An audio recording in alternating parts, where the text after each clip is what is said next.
This video will cover some of the common furnace problems when your furnace turns on and won't heat. If your furnace doesn't turn on at all, you can watch our video with 6 reasons why your furnace is not turning on. It's linked in the description. Most furnaces will throw a code on the circuit board when the furnace malfunctions. The circuit board is located behind the lower door of the furnace, and the code legend should be printed on a sticker on the back of that door. Watch the light on the board and see what code the number of blinks correspond with. Unless the circuit board itself is malfunctioning, this should give you an idea of what's going on. Let's talk about some of the issues you might encounter with your furnace. 1. Dirty flame sensor. This is one of the most common furnace issues HVAC technicians see in the wintertime and should be taken care of at your annual tune-up. If you don't get an annual furnace tune-up, you should still make sure to clean the flame sensor and clear out the drain lines. The flame sensor tells the furnace that there is a flame in the burner box. If it doesn't sense a flame, it shuts the furnace down. If you think your flame sensor is dirty, turn it on and look through the small window in the burner box. If you see the igniter glowing but the furnace shuts down after a few seconds, the problem is likely the flame sensor. To clean it, you need to turn off power to the furnace and remove the screw that holds the flame sensor to the underside of the burner box. After the screw is removed, you can take the flame sensor out of the box. Allow it to cool down, and then you can clean it with a Scotch pad. Never use sandpaper. Sandpaper will damage the sensor, and you will need to replace it. When the sensor is clean, you can put it back, tighten the screw, and turn the furnace back on. The flame sensor should be checked every other year at minimum. 2. Failed igniter. Just a few inches away from the flame sensor is the igniter. The igniter ignites the flame in the burner box. Some furnaces have a combined flame sensor and igniter. Most igniters are very fragile. When igniters age, they get weak spots that are prone to breaking. If you see a white spot on the igniter, it is a weak spot. If there is no crack in it, there soon will be. When HVAC technicians inspect the igniter and find a weak spot, they will often recommend replacement before the part fails completely and leaves the homeowner without heat. If you turn on the furnace and look through the window on the burner box and don't see the igniter glowing, that could be your problem. Because of its fragility, checking the igniter yourself can prove difficult. If you don't know what you're doing, you might just break it when removing it from the burner box. If you manage not to break it, the igniter is simple to replace. Most igniters simply plug into the terminal. If you are using a universal igniter, you might have to splice the 2 wires, but that is easy to do if you have some DIY experience. 3. Plug drain line. High-efficient furnaces produce condensate and require a drain to remove that water. If the drain gets plugged up with debris, it can back up the collector box and even reach the pressure switch. This will shut the furnace down and result in a pool of water on the floor of your utility room.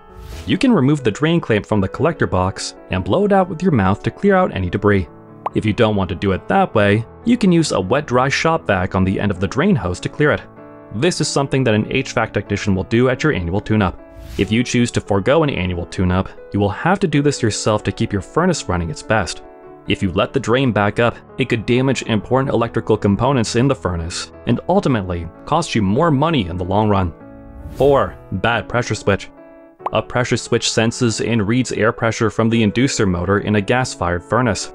The pressure switch is a safety feature that prevents backdrafting, which is the term used when dangerous exhaust fumes containing carbon monoxide are reintroduced into the HVAC system and ultimately your home. When a pressure switch fails, it shuts down the furnace.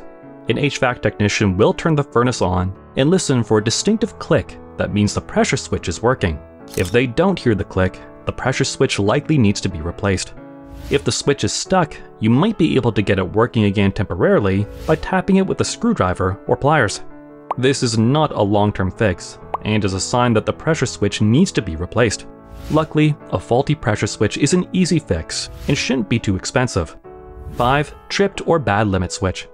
The high limit switch on a furnace prevents the system from overheating. Sometimes limit switches fail and need to be replaced, but more commonly, they get tripped when something else happens that causes the furnace to overheat. This could be due to a dirty air filter, failing fan motor, or blocked intake. If the furnace is new and the limit trips, the fan speed might be set too low. If you can't figure out why the unit is overheating, you need to call an HVAC technician. Your furnace should never trip the limit during normal operation. 6. Blocked intake. The intake is a pipe that allows the furnace to get fresh air from outside. If the intake gets blocked with debris, the furnace will shut off. You should be able to check this easily by yourself by going outside and looking in the pipe. If you've had a recent snowstorm, make sure the intake is clear of snow and ice. HVAC technicians have found everything from animal nests to children's toys that have been shoved down furnace intake and exhaust pipes. If the debris is too far down the pipe, it will have to be cut and re-glued once the debris is removed. 7. Blocked exhaust. Gas-fired furnaces create exhaust fumes during normal operation. Furnace exhaust is vented outside, where it dissipates and cannot harm the occupants of your home. Like the intake, if the exhaust pipe gets blocked by debris, the furnace will shut down. In climates with harsh winters, the exhaust pipe can create an icicle as exhaust freezes in the outdoor air. If this icicle grows enough to block the pipe, your furnace will stop working. Luckily, all you need to do is check the pipe periodically and knock down any ice that builds up. 8. Failing inducer motor.